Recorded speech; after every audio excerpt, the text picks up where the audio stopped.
दोस्त नमस्कार मु लक्ष्मीधर महांती समस्त स्वागत जनावि दोस्त डॉक्टर एपीजे अब्दुल कलाम कहते जे आपण मैंने जदि आप सक्सेस होगा चाहते ताहले केबे हेले अन्यर कथा पर समाजर कथा पर चिंता करेंगे कहीं यह चिंता करने द्वारा आपणकर समाज सब चिंता आपण को ही दिने बर्बाद कर दे था आपणकर खुशी को ही नष्ट कर दे था आउ से कहते जदि आपण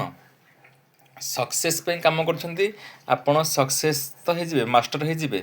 किंतु जदि आप निजर साटिस्फैक्शन बा संतुष्टि काम करेंगे ताहले जाकि आपण जड़े लिजेंड बनी पारे किंवदंती हो पारे सक्सेस आम से हवा जिते आमर सिग्नेचर ऑटोग्राफ रे बदल आम जाना से आम सक्सेस हो गले बा आम आमर लक्ष्य स्थल में पहुँची गले आशा कर बढ़िया लगी आपण मानू धन्यवाद।